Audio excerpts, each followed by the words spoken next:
Hello. Today we're going to talk about reverse mortgages, right? Specifically, what happens if and when you inherit a house with a reverse mortgage, right? So if you've inherited a home or you're now the executor of an estate that has a reverse mortgage, you have to decide how to proceed. And unfortunately, reverse mortgages don't give you much leeway. All right, you must take action pretty quickly after the reverse mortgage holder passes away. Okay, so first we're going to talk what is a reverse mortgage. Okay, there's a lot of misinformation out there. People make up their own things. Here's what it is, right? Reverse mortgages are only available to people who are 62 years old and older, all right?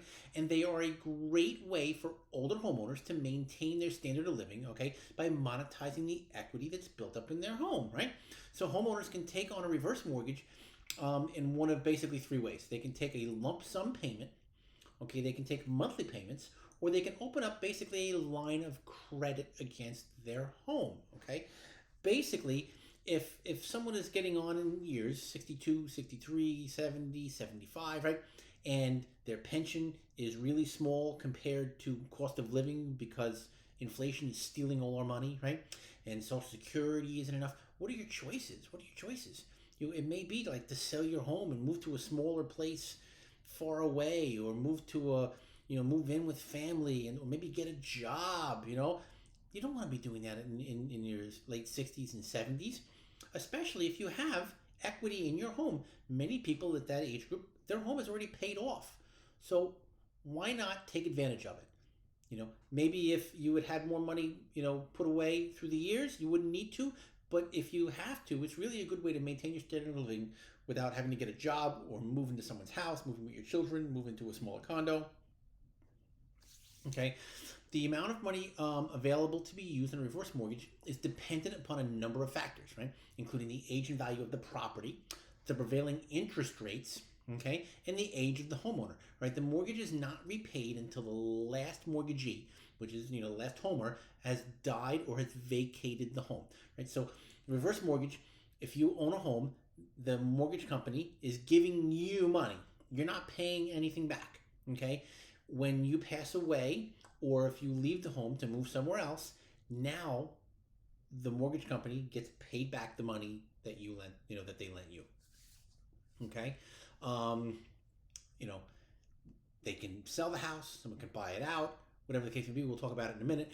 But it's a great way to take that equity that's already in your home that you've built in 20, 30, 40, 50 years and use it as you move on in life to maintain your standard of living.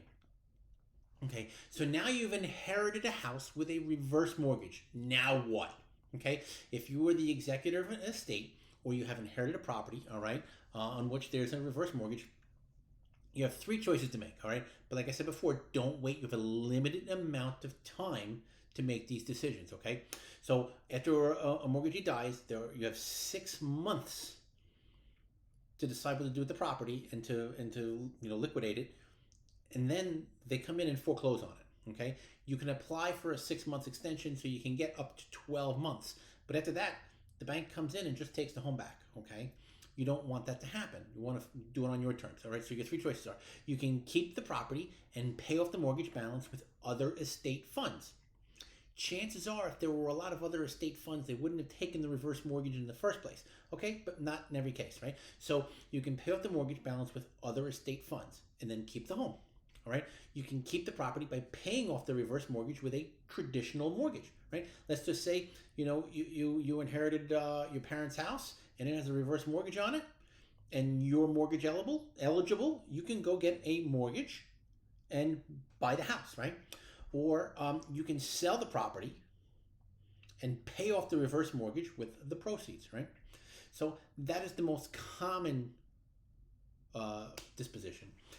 Someone dies with a reverse mortgage, the estate is handling all of their proceeds. There's probably not a whole lot there to begin with because that's why they took the reverse mortgage, so you don't have a whole lot of money to pay off the mortgage balance with. There might be multiple heirs. No one really wants the house. You sell it, pay off the reverse mortgage. Hopefully there's some proceeds that come back to the state or the heir, to the estate or the heirs. Okay, what if the house isn't worth as much as is owed on the reverse mortgage? Okay, Now, while reverse mortgages are structured in a way that there should be enough equity within the home to sell, all right? So the reverse mortgage company is saying, okay, the home is worth $400,000, as for example. Okay, they will probably lend you like $150,000 because they know that compounded interest and possible depreciation of the home, it might not be worth that much when it's time to recover the property, right? So it's structured in a way that there should be enough equity at the time of death of the last owner that you should be able to sell the home and get some money back. That's not always the case. What happens? The house could have fallen into such disrepair that it's not worth anything. I'm actually working on a case like that right now. A guy called me and his mom passed away about a year and a half ago, and the only reason that the bank has not foreclosed on the property is because of the pandemic moratoriums. Otherwise, they would have taken the property back already. The house is destroyed. It was vacant. Animals got in, and it's a complete disaster. So we're working on a short sale. Okay, like that could happen. Okay, or the neighborhood just falls into disrepair. You know, the neighborhood house values have dropped because of some outside factor. Who knows? You know, a big employer moves out of town, right? So something happens that the house is now worth less than what is owed on the mortgage balance. Okay. In this case, it's usually best to just sell the property. Okay. Legally, the reverse mortgage payment amount cannot be greater than the proceeds of the sale. So this means that if the proceeds from the sale are not enough to cover the remaining balance, the estate is not held responsible for the remaining amount. Okay?